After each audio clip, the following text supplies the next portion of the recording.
सुबह जल्दी जागना चाहिए और जल्दी से जागकर या तो फ्रेश होके नहा लो या तो मत नहाओ। आप बस एक काम करो, सुबह जल्दी जागकर नहा लो तो बहुत बढ़िया है। थोड़ा उगते हुए सूर्य को देखो, छत में बैठो, आंगन में बैठो, कुछ नहीं करना है, कुछ ध्यान नहीं करना, कुछ आपको ईश्वर का चिंतन नहीं करना, कुछ नहीं करना।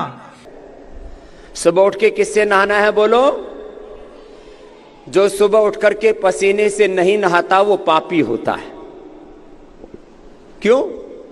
उसके शरीर में रोग प्रविष्ट हो जाएंगे, मोटापा, शुगर, थायराइड, हार्ट प्रॉब्लम और फिर एसएलएमएस, ऑटोइम्यून डिजीज, रोग प्रविष्ट हो जाएंगे शरीर में, जिनको लाइफस्टाइल डिजीज कहते हैं। मैं बार बार कहता हूं, if you deny yoga in daily life then disease will be enter in your life. ये पक्की बात है एकदम। शरीर रोगी हो जाएगा, इंद्रियों और मन पर नियंत्रण नहीं रहेगा।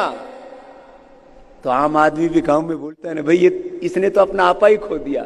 हम अपने आपे में नहीं रहेंगे, अपने स्वभाव में नहीं रहेंगे। स्वभाव अध्यात्म मुच्यते, गीता के 8वें अध्याय के 3रे श्लोक।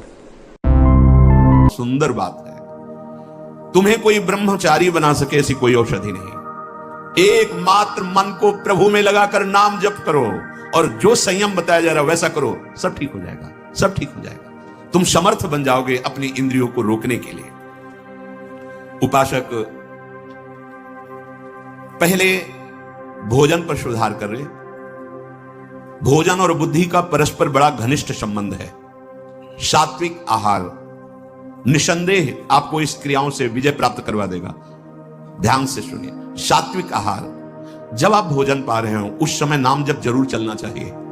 अगर उस समय गलत दृश्य देख करके, गलत बातें चिंतन करके भोजन पाओगे तो उसका प्रभाव आपको और गलत में लगा देगा, भले सात्विक भोजन है। ध्यान दीजिए, भोजन के समय जरूर बड़ा आनंद मिलता है। जैसे आप प्रसाद पा रहे हो और आपका अभ्यास फिट है, अब लगा दिया प्रथम यथामति प्रणमो श्री वृंदावन रम्य श्री राधिका कृपा बिनु सब, बड़ा पद है। देखत नव निकुंज सुन सजनी लागत है यति चारु, पद अंदर चल रहा है और अब प्रश्न चलो नहीं है साहब का अभ्यास, राधा राधा राधा। उस समय व्यर्थ की वार्ता, उस समय व्यर्थ का चिंतन, व्यर्थ के दृश्य देखते हुए भोजन, गलत संस्कार पड़ रहा है। सात्विक आहार आपने पाया पर विचार आपका सात्विक नहीं है, अधार्मिक विचार है, दुष्ट भाव है, तो सात्विक व्यर्थ हो जाएगा। भोजन वो उसी को सपोर्ट करेगा।